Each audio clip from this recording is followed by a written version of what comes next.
Welcome back, everyone, to Confessions of a Loveaholic. And welcome back, all of you recovering loveaholics. I have a very special guest with me today. His name is RJ Zimmerman, and he's going to be talking to us about some other kinds of addictions.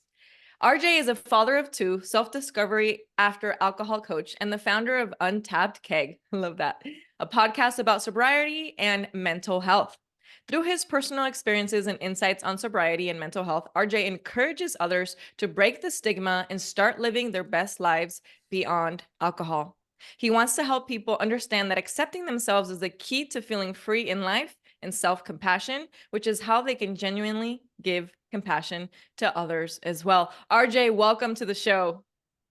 Thank you for having me, Emmy. I'm really excited to be here with you. I'm so excited to have you because we talk all about all kinds of levels of addictions here and how we break out of those patterns, just like loveaholics or any other level of addiction. You work with a lot of people who in their past were associated with alcoholism and called themselves alcoholics. So, RJ, part of what I know a little bit about your journey on this, and some of this self-discovery journey started with your wife asking for a divorce. Is this true? Yeah. So the biggest decision in my life was not that I stopped drinking. It was 6 years after I stopped drinking, about 3 months after my youngest child was born, when my then wife and I were sitting in a truck after driving around to get them to fall asleep. And she turns to me and says, I want a divorce. And that was my entire reality just shattering. And I turned to her and I said, give me a year. I'll go to therapy. I will work on what you just told me. And after a year, if you still want a divorce, um, I will sign the papers. No questions asked. I won't fight it. Just give me a year. So she agreed.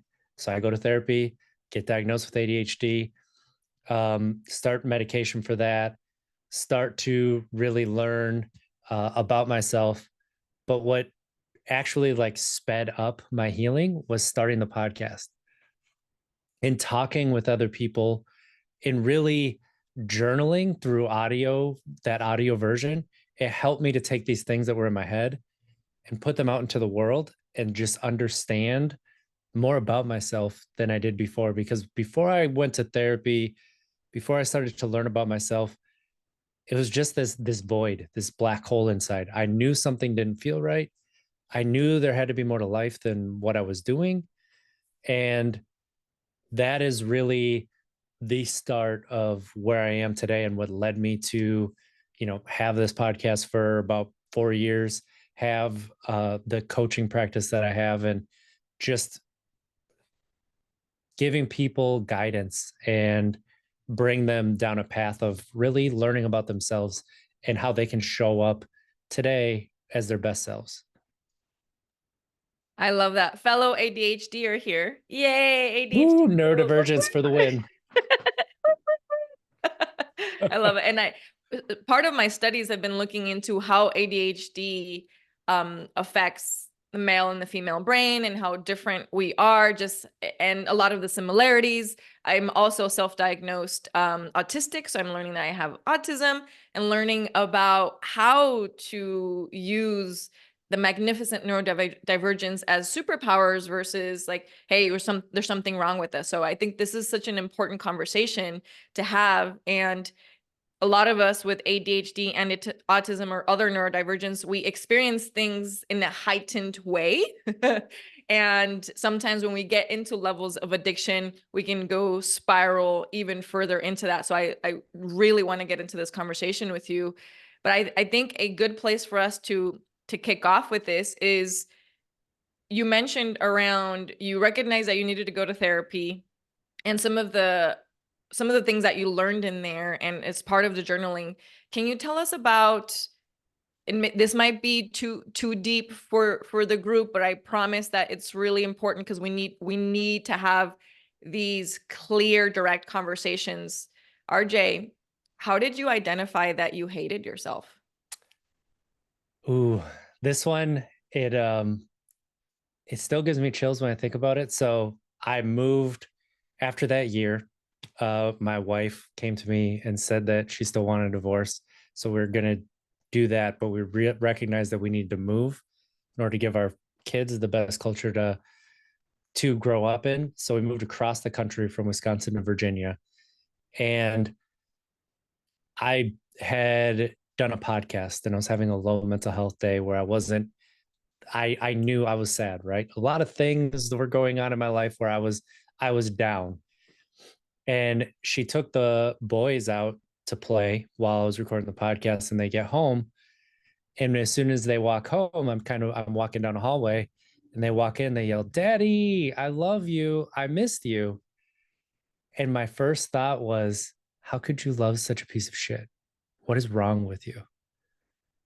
And that wasn't loud in my head, but because I had been really gaining this awareness inside of myself to listen to these things and really make that quiet voice louder, that it turns out has been running my entire life.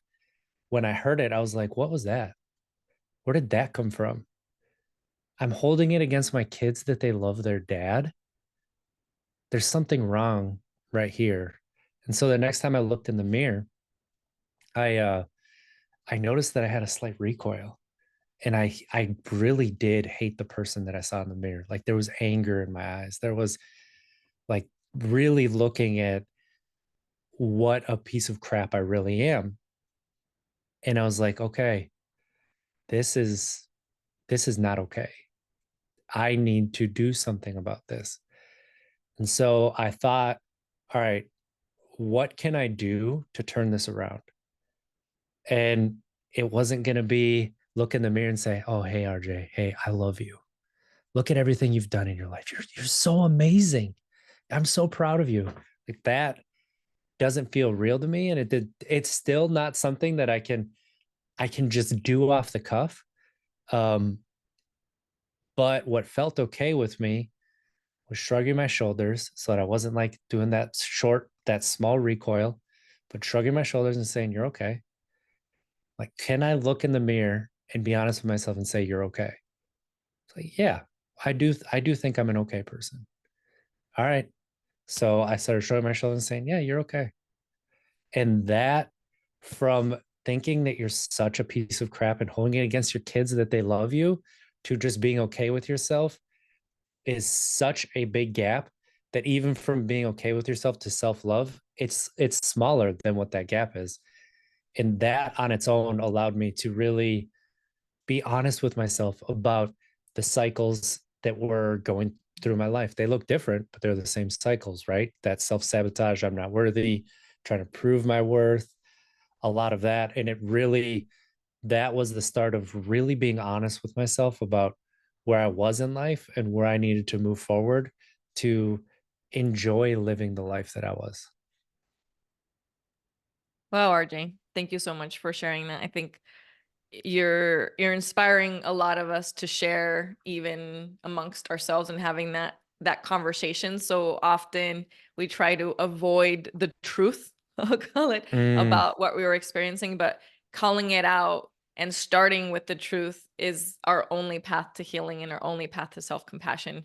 And on this podcast we talk about the truth, even and especially if it's painful, because that's what's actually going to take us to the route of self-compassion. So RJ, how did you, now you went from that experience to, how did you get into coaching and then helping people through their own journey? And what do people like, what does a journey look like post coaching with you? Like what do they get at the end or through it?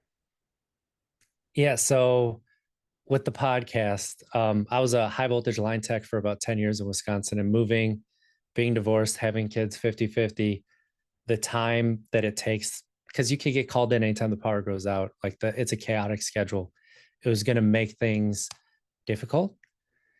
So I had to look for a different job in the podcast. I really loved um, reaching out and being a guide and a mentor for people.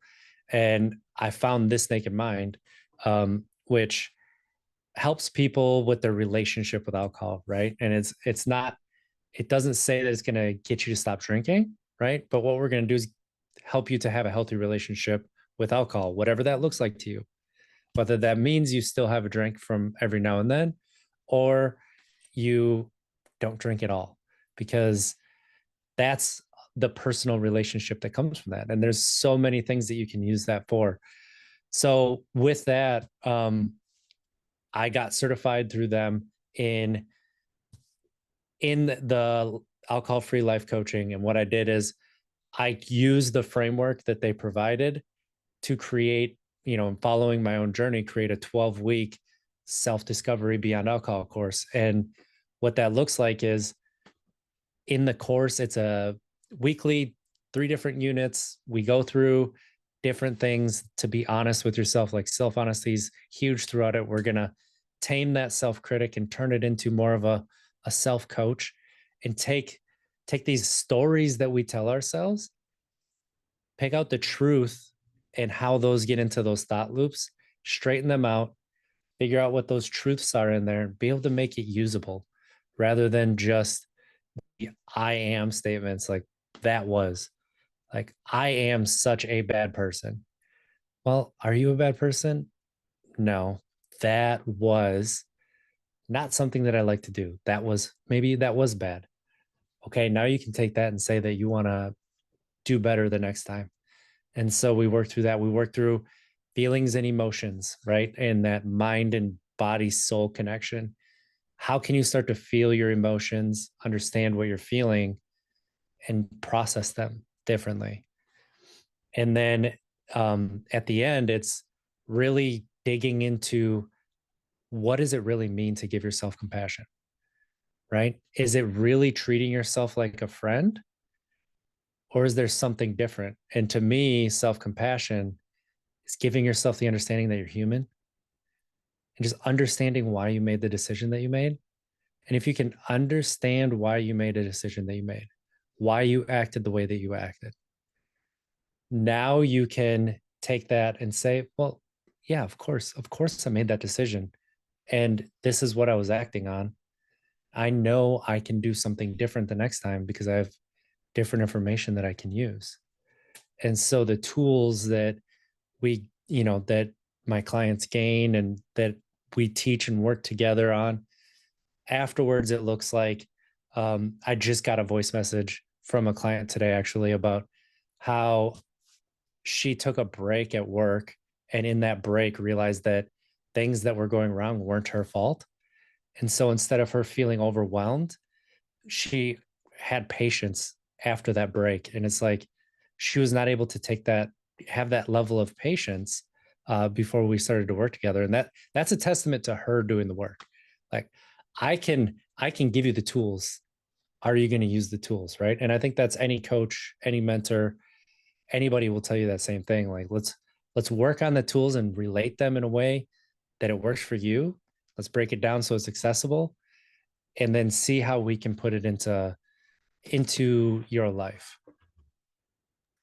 Wow, RJ, you just made me think of the process that I help my clients through on having compassion with their body around sex, with you describing, like, it's not always about going cold turkey or like zero your relationship with alcohol. It must be zero in order for it to quote unquote be working, in order for it to like be correct for you. But what is that level of healthy relationships, where the healthy relationship with alcohol? It's just like anything else, right?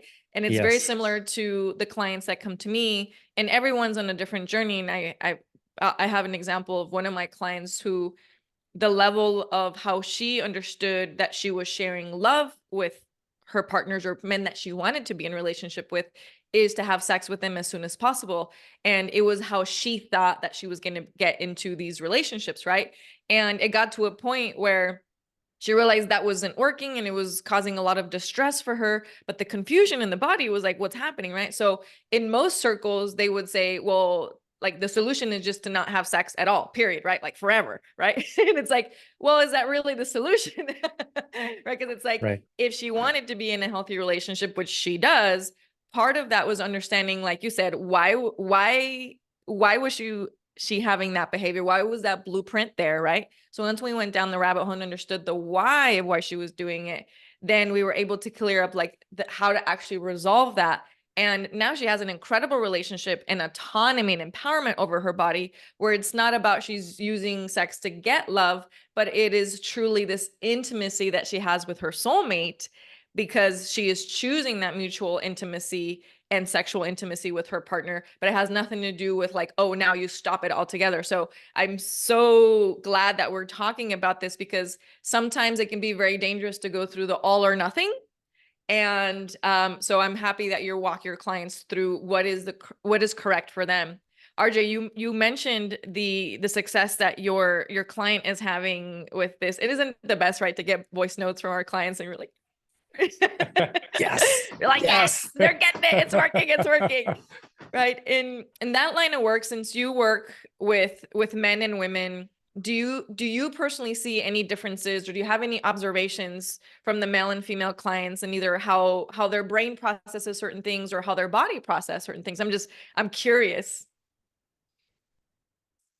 So this is something that when I started coaching, I thought I was going to be like, oh, I'm going to be here for men. I'm going to, I'm a blue collar worker. I'm going to reach out, the manler man, and I'm going to break through. And it turns out most of my clients are women, and that's okay. Like, there's nothing wrong with that.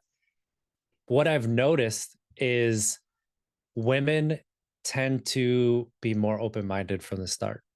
Like, they're open to hearing about self-honesty. They're open to hearing about, the self-talk and stuff like that. Men tend to be a little bit more guarded. And when you start to talk about the self-talk, it's like, oh, that's well and good. But how am I going to get myself motivated if I'm not stern with myself? It's like, well, I'm not telling you to not hold yourself to a standard. I'm not telling you to give yourself permission to do anything you want, however you want. What I'm saying is stop being an asshole to yourself. That's all I'm saying. And then they're just like, wait a second, what? I can do that? I can have that and not be, I don't know if that's true. And I'm like, all right, let's walk through it. Tell me you make a mistake. What is it that how do you talk to yourself? Right. And oftentimes it's, I'm such a dumbass. I should know better. I should know all these things. Okay. Should you know that? Has that ever happened before to you? No. Okay. So why do you think you should have known that that was going to happen? Well, I should be able to predict and fix these things so you can see the future. Well, no. Okay. So can you say, okay, that didn't work the way that I wanted it to? I can now see what happened and make different decisions to prevent it from happening next time, or at least limit the possibility. They're like, yeah, I could do that. Okay. All right. There. You're a lot more kind to yourself, and you're saying you're still holding yourself to that standard that you don't want that to happen. Oh, okay. And so you almost have to prove how this can work with men, whereas women are more open. But once you get the open mindedness, it's very much humans are humans. It's very much the thought process is a lot of the what people are using alcohol for, right? So something that we say in This Naked Mind that I talk to with my clients, what job are you giving alcohol, right? Are you giving it, it's for relaxation purposes? Are you giving it, it's going to turn off and numb? What job are you giving? And then the belief that you have around alcohol. So you give it that job, so you believe that it works. Does it really? Now, this is where the self-honesty component is there. Does it really help you to relax? Does it really help you to numb those feelings out? Or do you just think that it does, and so you ignore them? So if you stop ignoring them, what does it actually do for you? Well, it makes me feel like crap in the morning, and I still feel like crap during it because it doesn't actually numb that. I just stop paying attention to it. Okay, let's figure out a different way to be able to work through that so you don't feel like crap in the morning, and see how that feels to you. And then all of a sudden it takes away that desire to have the drink for alcohol. And one thing that you mentioned too was how you work through with your clients about, what she was using sex for. Well, our beliefs, questioning our beliefs. is this something that I really believe? Or is this something that I was told I should believe? And so I do. And if you question that belief, does it actually hold up? And the amount of times that we have these beliefs that we think are our own, but are actually from someone else or from something else, and you just sit there and you start to question and it doesn't hold up, the freedom that that gives you is it allows you to try new things without thinking that you're being fake or inauthentic. I absolutely love that. You're so right. The healing and the transformational journey starts in the questioning the beliefs.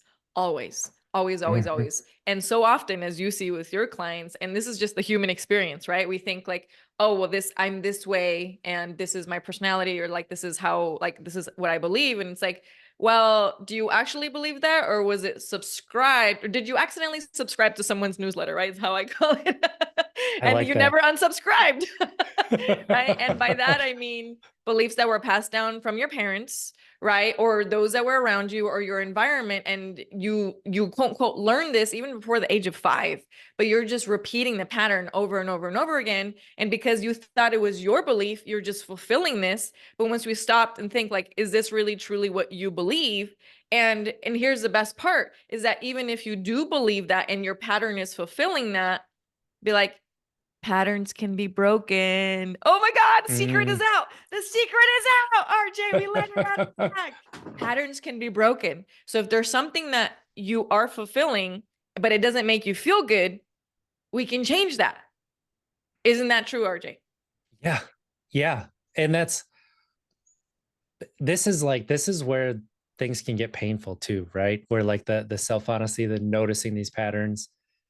Oftentimes the patterns are self-sabotage, which in case people don't realize, self-sabotage is a form of self-care, right? What is self-sabotage rooted in? Control. So what is control? Oh, self-care to protect me from being hurt. But for my own journey, like I started to look into the reason that I drank. And then that took me to, okay, what was the reason that I was hell bent on sports and being good at sports? What was the reason that I was a good student? What was the reason that I did the chores at home? And then, going all the way back to childhood, it's like, oh, I wanted to be accepted.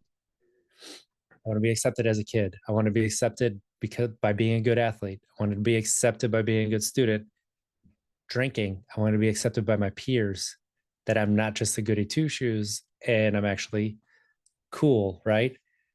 And then I looked after I stopped drinking. Why did I want to be such a great line tech? Well, I wanted to be accepted by my coworkers. Okay. So I'm looking for acceptance in all of these, and it's all different things. But if I broke it all down and I was like, what was the feeling I was looking for? What was that through line that I was looking for through all of this? It was acceptance. And then I had to turn it on myself. Well, do I accept myself? Did I notice when people were accepting me, or were people accepting me and I didn't accept that because I wasn't accepting myself? So I only noticed when people who didn't accept me would kind of accept me with conditions, right? And that was something that when I had that realization, like just tears, it's like, this explains so much. Can I start to accept myself? Can I start to allow myself to just be who I am? Can I give myself that permission instead of hiding certain aspects of myself? Like for those who are listening, I have a Ghostbusters proton pack right here that's based off the one of the newer movies, and it has the movie sound effects next to a blown up unicorn, right? And that's me. Like I'm a nerd. I find the different through lines through all of this. So I'm here to bust the ghost of your drinking past to get you to your rainbow and unicorn future. Like, come on, let's go. But that's like I the love it. corniness. Yeah. Like have fun, just accept myself and just put myself out there as I am. I love that, RJ. RJ, you're so, so, so, so right. The number one thing that has to happen in all of the coaching and all of the healing journey is And I think that's so true. I'm not going to say for everyone, but I see it was true for me and for most of my clients that I work with, is seeking that external validation and Mm, never once questioning whether we have it for ourselves, right? So once we start recognizing like, wait, I do accept myself. Wait, I do love myself. Like, yes, I make mistakes, but I have compassion and mercy. And so often we have so much compassion and mercy for other people, but we're so mean to ourselves, right? So until we start yes. the journey of the compassion for ourselves first, to not have to seek external validation, it changes everything, because then no one else can control us other than our version and our connection to God, universe, or whatever spirit that we want, and however we choose to operate on the planet. Having that level of, it's the first step to self-love, right? Because self-love, like you said, when we're starting down in the dumps, that's a pretty big gap to get to like, oh, I fully love myself. It's not going to be true for a while until we start on the journey, baby steps of like, hey, I accept myself. Even if we just start, well, today I accept myself, right? Tomorrow we'll see. But we Yeah. gotta start somewhere. Yep. Um, RJ, you hold some um potentially controversial beliefs in some circles about addiction. Can Yep. you tell us a little bit about those? Yeah. I honestly don't believe that addiction as we look at it is real, right? And what I mean by that is that everyone is addicted to something. It's anything external to you that you give a lot of meaning to, like more than you should.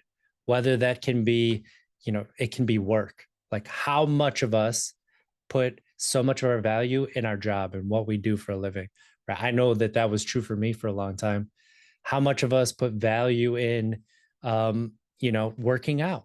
Like how often do you work out, and are you actually working out, or are you doing it to avoid something? And so it's these coping mechanisms, right, that we have, that we end up putting forth to escape our reality. And that's something that you talked about earlier, like with ADHD and neurodivergence. We are prone to this because of the dopamine that can come from that. And so finding those moments, like a lot of times when I know I have to do something and I'm procrastinating and like I'm doing all these different things, it's okay, what am I avoiding? And just asking that question can be like, okay, I'm avoiding actually doing this thing. All right, let's just knock it out, see how long it takes. And it's that starting that's the hard part. I think that's the thing that a lot of people don't realize, is the start is so hard for people with ADHD, that once you start, it's generally okay, but it's that there's a hump that you get over. And then once you get over it, you're fine. But when it comes to addiction, like Laura McCowan uses the word that I think really encompasses this, is ritualized comfort seeking. And so what you seek comfort in, is it something that you actually get comfort in, or is it something that helps you to escape life and escape the world, and you start to give it meaning that it doesn't actually have? And so I don't like to use the word addiction, and even though I know there's chemical dependencies and there are physical withdrawals and that's real, there's a few studies that are a little known that if you give people a reason to not escape, their withdrawal symptoms, even something as hard on your body as heroin, the withdrawal symptoms are very minimal and sometimes non-existent. And so if you can create a life that you don't want to escape from, you have multiple avenues of finding comfort. You have multiple things you can go to enjoy little things and be present. If you have that, then it is easier than you realize to move away from what it is, quote unquote, that you're addicted to. I love that, RJ. It's 100% spot on. In my world, that's not controversial. I completely agree with you. But I can see how in some Yeah. circles, when they're so caught up around, especially the definition of it or what it means, I can see that. I 100% agree with you. So, and I don't think that's going to be so controversial here, but I understand and respect. And thank you so much for bringing that up in that way, because I'm actually going to start thinking more about how I bring up the word addiction. So you're going to make me think about, is this the right terminology here? Do I want to use something else? Because you're right. It's important to not just use it so blatantly or to kind of recreate some trauma potentially in some clients versus using a ritual, right? Or either an escapism ritual or a self-soothing ritual. A lot of us, especially ADHDers, have a lot of our self-soothing rituals. And it's not about don't have rituals, but which are the rituals that are serving you and which ones are the ones that are hurting you, right? Because especially when it comes to women, a lot of my clients are super successful workaholics, right? And they self-identify as workaholics, right? So what happens is when they're not resting properly, what I call active rest, then they're ending up in the hospital with adrenal fatigue or what we call burnout, right? So it's not just because you're resting actively, resting consciously is not escaping. That is a part of the soothing and regulating your nervous system. So it's understanding the difference between those two, which I think is critical. RJ, thank Yes. you so much for being here with us. Any final words for our, I don't even want to call us recovering lovaholics anymore. It's more like, because RJ really making me think about this. This is so important. Any final words for our listeners and viewers today? Yeah, I mean, really what I want people to ask themselves, and we're going to go self-talk here. If you heard your kids or kids that you really cared about talking to themselves the way that you talk to yourself, how would you feel? And would you be aghast? Would you be horrified? And if your answer is yes, I would be horrified. Why do you talk to yourself that way then? And being honest with yourself when it comes to that, you can hold yourself to a standard and you can do it in a way that is caring. You can do it in a way that has compassion behind it and it's more useful. And so you can take that critic and understand that that critic is trying to protect you. It's trying to call something to your attention to make sure that you're taking into account, right? It doesn't want you to fail, even though it often is the reason that we are stuck where we are and failing if we want to describe it that way, right? Are you really failing or is it just you're stuck where you are? But if you can take that critic and you can make it into a coach, you can make it into a mentor, you can make it into, I understand you're trying to protect me. Here's a different way that we can look at that. And just understand that your first couple of thoughts, whether they're really critical or really negative, those are not necessarily, you don't have control of those. Like not necessarily, you don't. What you have control of is the direction that they go. Are you going to follow that direction they're headed right now?